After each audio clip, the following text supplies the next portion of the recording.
First and foremost, King, I want to thank you for coming on the platform. It's definitely an honor.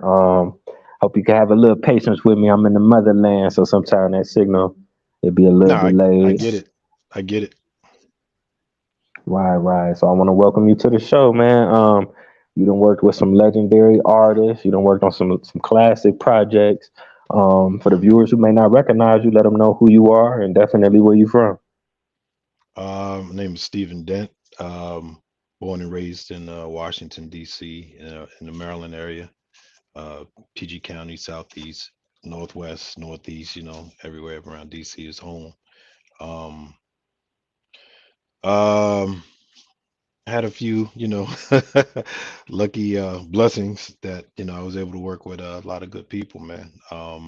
Bad Boy Entertainment, uh, just about everybody. Bad Boy, Jay Z, Nas, Trackmasters, Neptunes. I mean, list goes on. A lot of people.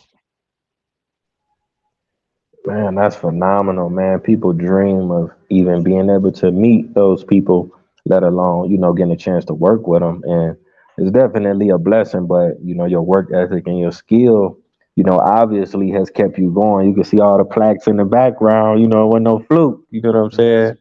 a couple things back there. Right. That's what's up. Now I got to ask you this coming from DC, shout out to DC for sure. When did you first get exposed to hip hop? What was it like? Because, outside of New York, it seemed like everybody else kind of tuned in via radio, via TV. Was it already happening in your community at that time, or?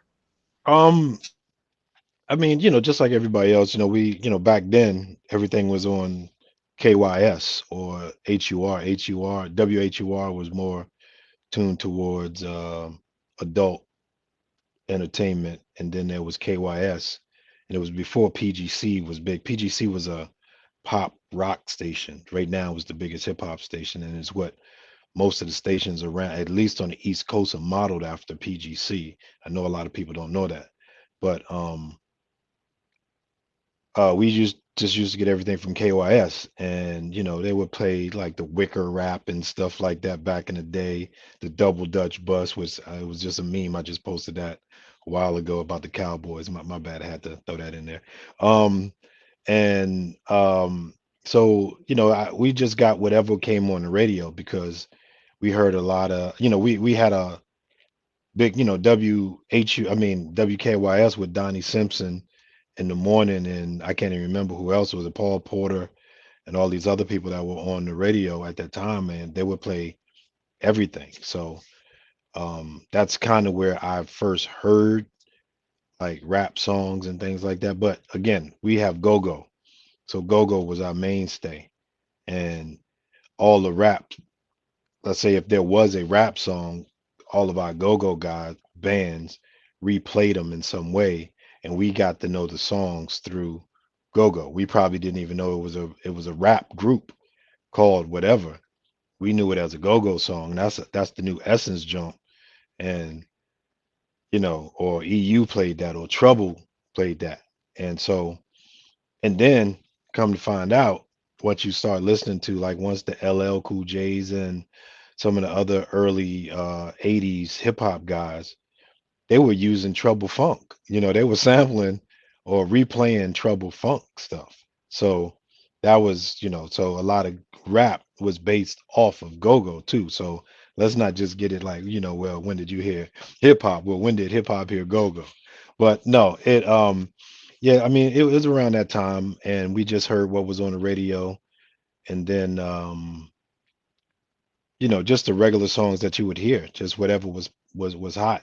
That's what we heard. And then I heard Funky Four Plus One More rapping and rocking the house, and that to me was like, oh, I like that. I wasn't like a Spoonie G kind of that little cool gangster. Not, it wasn't even gangster. It was that player kind of rap thing that was going on.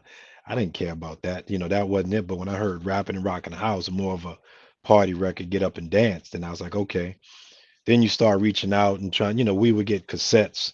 Somebody got a cousin that lived in the Bronx or lived in Brooklyn, and you'll get, back then we had cassettes. So we'd play cassettes in the boombox, and then you would hear Chuck Chill Out on the radio, and you would hear Red Alert on the radio, and Grandmaster DST, and then that's when I started getting excited. I was like, oh man, this is good. And then I think Wild Style came out. Wasn't real big, didn't really do a lot. It was like, yeah, whatever. But it was that spark that lit, that hip hop did have a spark. I'm go-go, go-go. Grew up on Stevie Wonder and funk music and Ohio Players, Earth, Wind and Fire, everything. So, and then DC had, to me, I think we had one of the biggest varieties of listening that you could have, because even our pop station played great music. I got into the mamas and papas for real. I got into I can't even say Ambrosia, and I got into, like, we listened to the Casey Kasem Top 40. You know what I mean? So that was real to us. So we listened to that. So I did, and it's something that I still do today. I don't care what format or what genre people cubbyhole the song with. I like the song because it's good music, or it's something that emotionally maybe we're going through at a time, and I hear a song and I'm go, I like that song. I like that song forever. So I have favorite Burt Bacharach songs, I have favorite Engelbert Humperdinck songs. You know what I mean? So I like everything, and I like Aerosmith. And I was heavily into rock. I was influenced by Journey, Aerosmith, Def Leppard. And everything's just escaping my mind right now. But all the rock, Kiss. Like, I had some friends that lived down the hill from me, man. They introduced me to Kiss. I'm like, oh my God, So I was playing that, and then the Eagles. So I think I had a well-rounded palette of music. Also with gospel, my mom sang in the church. That's what really got me into music, singing my mom singing in the church, which was, emotional. And that's why I love gospel music today, because of the emotion that it gives you. Um, but again, I liked all things. Hip hop was different. Hip hop was special. So when it came in, it kind of like did a number on me, to say the least. Wow, that's amazing, man, to be from a place like DC, because DC is like almost like the mecca of blackness. You know what I'm saying? And that's a Chocolate blessing to City. be able. Yeah, that's what I'm Hmm. saying. So much history there. Some of our greatest Black Americans have came from there. But to be able to have something of your own, like a go go, just where you could be like, well, we already was doing this or doing that, Yeah, and then you can, yeah. yeah. I mean, we had our own thing, and it wasn't we weren't looking for anything, when real story. I mean, whenever a big band or a big group would come to DC to do a show, they better have a go-go headliner. It better say EU, Trouble Funk, even, Reds and the Boys, anything. But, pump blenders, back in the day. It better have a go-go headliner. Or after the go-go bands perform, everybody would leave. And I forgot what band it was, but might have been Cameo or something like that. They came in and they wanted to headline the show. I was a Cameo fanatic, so I stayed. I was staying there. That's why I heard the consternation from what can't think of the guy's name that was the lead singer. He was like, "Yo, y'all don't like what we're doing? Like, how dare you leave?" Like, he get, and I can't remember if it was Cameo or not, but I think it was Cameo. And he was saying, like, where did everybody go? Like the Capitol Center, that was back in the day when the Cap was, the spot.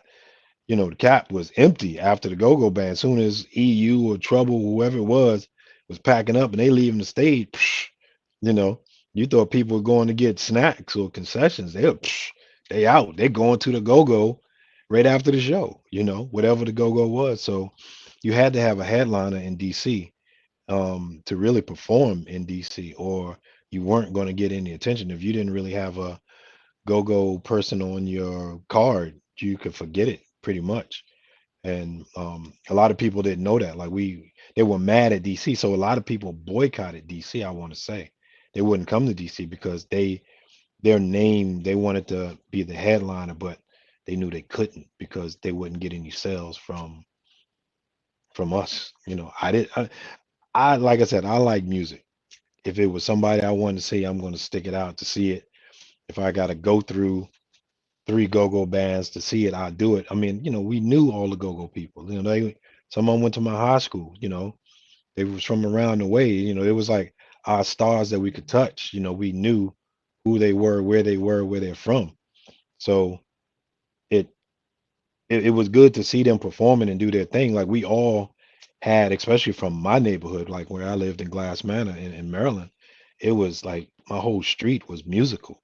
Like if I tell you everybody that grew up on my street, you couldn't believe it. And then, where I went to Oxon Hill, everybody that came out of Oxon Hill, that was, it's remarkable. So, but we had our own thing. I didn't really, I wasn't really looking for anything. Hip hop found me, and it gave me something different. That's all I can say. Hip hop at that time gave me something different, and it was it was a transformation for me.